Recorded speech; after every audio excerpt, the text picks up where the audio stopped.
Bienvenidos y bienvenidas a Justicia Global, un espacio donde exploramos conflictos legales, sociales y políticos que han sacudido al mundo. En este espacio analizamos casos que no solo hicieron historia, sino que aún hoy nos obligan a cuestionar la justicia y sus límites. Yo soy Alexa Castro. Yo soy Alexandra Tello. Junto con Fernanda Castrejón y Alexa Castro, los llevaremos hoy por un viaje de dos historias, una en América Latina, la otra en Europa del Este. Pero ambas tienen algo en común, la vulneración de derechos humanos. Empezamos en Ciudad Juárez, México, una ciudad marcada por la violencia de género. El caso del campo algodonero surgió tras el hallazgo de los cuerpos de 8 mujeres asesinadas en 2001. Pero este caso representa mucho más que un crimen. El caso del campo algodonero es un referente clave en el derecho internacional de los derechos humanos. Este fallo de la Corte Interamericana no solo evidenció las fallas del Estado mexicano, sino que también dejó huella en la manera en la que se abordan los feminicidios desde el plano jurídico internacional. Entre los sujetos de derecho internacional involucrados tenemos a los estados, como México, que fue directamente demandado por incumplir sus obligaciones internacionales en derechos humanos. También tenemos las organizaciones internacionales, especialmente la Corte Interamericana de Derechos Humanos, que tuvo la competencia de juzgar el caso por violaciones a la Convención Americana sobre Derechos Humanos. También hay que destacar que en este tipo de casos, los individuos, en este caso las víctimas y sus familiares, son considerados sujetos de derecho internacional. Esto les permite presentar denuncias ante instancias como la Corte Interamericana de Derechos Humanos y por supuesto las ONGs que jugaron un papel fundamental. Organizaciones como Amnistía Internacional acompañaron a las familias, documentaron abusos y presionaron para que el caso escalara a instancias internacionales. Respecto a las fuentes del derecho internacional aplicadas en el caso, destacan lo que son los tratados internacionales, que son fuente primaria del derecho según el artículo 38 del Estatuto de la Corte Internacional de Justicia, en particular la Convención Americana sobre Derechos Humanos, también conocida como el Pacto de San José de Costa Rica, fue clave.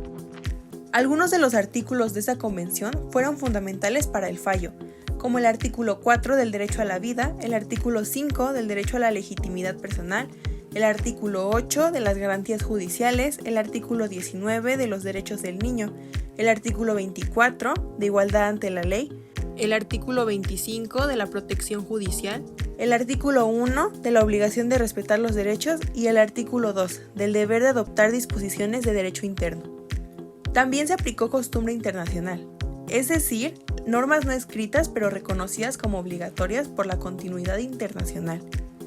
La diligencia debida es una de ellas. Se espera que los estados actúen con responsabilidad para prevenir, investigar y sancionar las violaciones de derechos humanos, incluso si no hay un tratado en específico que lo diga.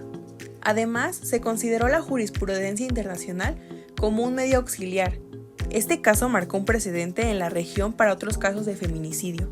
Y no podemos olvidar los principios generales del derecho, como la igualdad, la no discriminación, que también guiaron al fallo. La Corte Interamericana de Derechos Humanos reiteró la no discriminación por razones de género. Es un principio fundamental dentro del derecho internacional.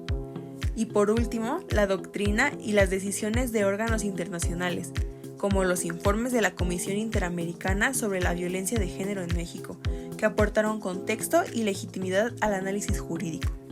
Este caso no solo exigió justicia para unas víctimas, también transformó el lenguaje jurídico con el que se aborda la violencia estructural contra las mujeres en América Latina.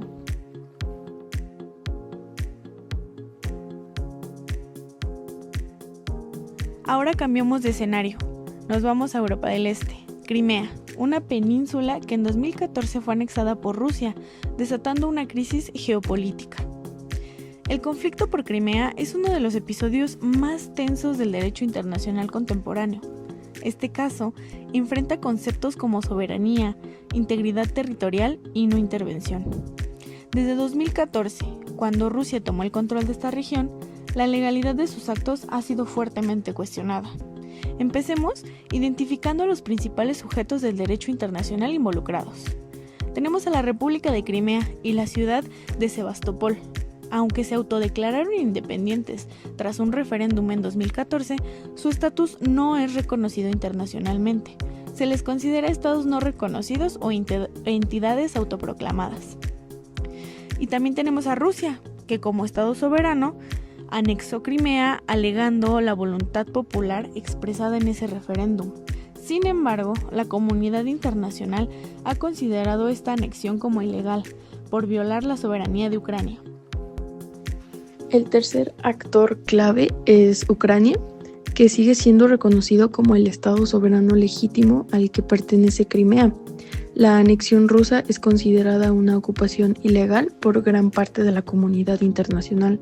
Luego están los organismos internacionales, como son la ONU, que ha rechazado la anexión mediante resoluciones como la 68 de 262, en las que reafirma la integridad territorial de Ucrania. La OSCE, que si bien no reconoce formalmente el estatus de Crimea, sí ha estado involucrada en tareas de observación y mediación.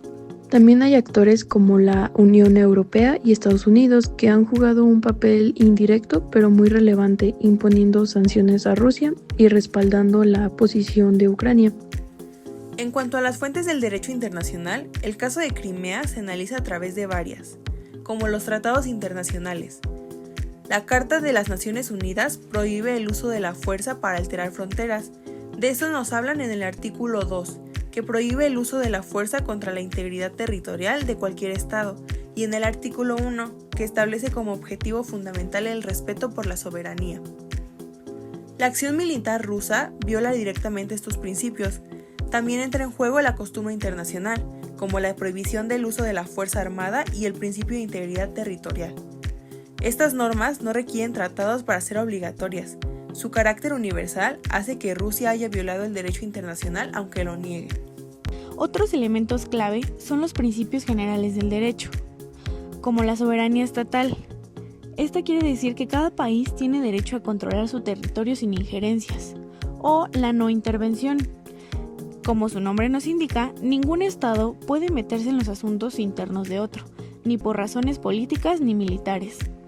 Rusia, al intervenir en Ucrania, rompió ambos principios básicos del orden jurídico internacional.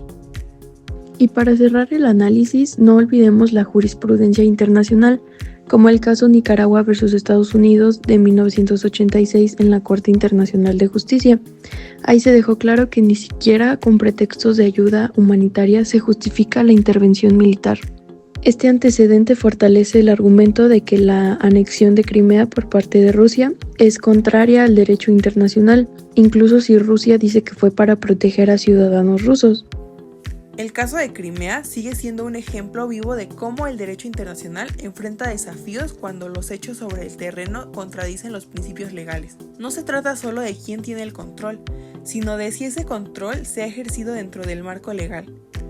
Crimea nos recuerda que el derecho internacional no siempre logra prevenir conflictos, pero sí proporciona las herramientas para analizarlos, cuestionarlos y en algunos casos exigir responsabilidades.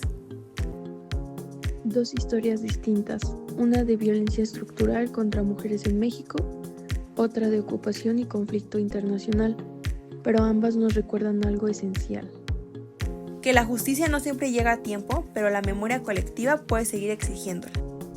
Gracias por acompañarnos en este episodio de Justicia Global.